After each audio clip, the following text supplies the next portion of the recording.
মুখ্য নির্বাচন কমিশনার জ্ঞানেশ কুমার তিনি ইতিমধ্যে পশ্চিমবঙ্গে উপস্থিত হয়েছেন এবং পশ্চিমবঙ্গে আসার যে মূল কারণ সেটা হচ্ছে পশ্চিমবঙ্গের রিকগনাইজড পার্টিগুলোর সঙ্গে, রাজনৈতিক পার্টিগুলোর সঙ্গে বৈঠকে বসা এবং এই বৈঠক থেকেই কিন্তু এসআইআর সম্বন্ধ বিভিন্ন বিষয় নিয়ে আলোচনা করেন এবং এই এসআইআর নিয়ে সেই মিটিং থেকে বেরিয়ে রাজ্য সরকারের মন্ত্রী চন্দ্রিমা ভট্টাচার্য তিনি কি জানাচ্ছেন শোনাবো আপনাদের। আমরা বারবার করে বললাম যে কথা, যে আপনার কাছে আমরা বহুবার গেছি, বহুবার যে অ্যানোমালি গুলো রয়েছে সে কথা আমরা আপনাদের কাছে বলেছি। আমরা আপনাদের ওপর নিরপেক্ষ সংস্থা হিসাবে বিশ্বাস রাখি, কিন্তু সেই বিশ্বাসটা সত্যে প্রমাণিত হচ্ছে না। কারণ বারে বারে আমরা দেখছি যে এই যে ডিসক্রিপেন্সি গুলো থাকছে, অ্যানোমালি গুলো থাকছে, সেগুলো মেটাবার পথে আপনারা হাঁটছেন না। তো আমরা এগুলো আবার রিপিট করছি এবং রিপিট করে প্রত্যেকটাই আগে যেগুলো বলেছিলাম সেগুলো বলেছি। তার সাথে আমরা গুরুত্বপূর্ণ ভাবে যেটা বলেছি সেটা হচ্ছে যে 63 লক্ষ কিছু ভোটার বাদ দিয়ে দিয়েছিলেন, তারপরে আবার 60 লক্ষ বাদ দিয়ে দিয়েছেন।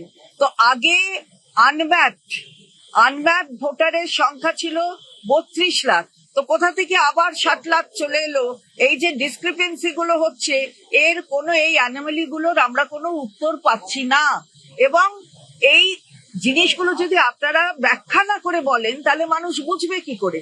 যেমন ফর্ম 6 যখন জমা পড়েছে 6 লক্ষর বেশি, সেখানে যখন অ্যাড করেছে নতুন ভোটার, কারণ ইনক্লুসিভ ডেমোক্রেসি আমাদের সব সময়, ইলেকশন কমিশন বলে নতুন ভোটার অ্যাড হোক, সে জায়গায় দাঁড়িয়ে 6,33,000 যখন অ্যাপ্লিকেশন নতুন ভোটারের, তখন অ্যাডিশন হচ্ছে 1 লক্ষ সামথিং। আর যখন ফর্ম 7 এর 42,000 অড হচ্ছে, ফর্ম 7 এর জন্য দেওয়া হয়েছে, সেখানে ডিলিশন হয়ে যাচ্ছে ফর্ম 7 এর 5 লক্ষ অড। এই অ্যানোমালির উত্তর দেবে কে? সেটা আমরা জিজ্ঞাসা করলাম।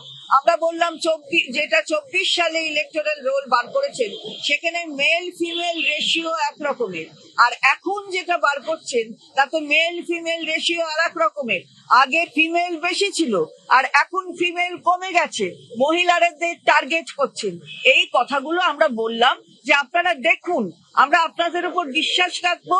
এই যে যারা নাগরিক, সত্যিকারের নাগরিক, যারা বৈধ ভোটার, তারা যেন কেউ বাদ না যায়, এটা আপনারা দেখবেন।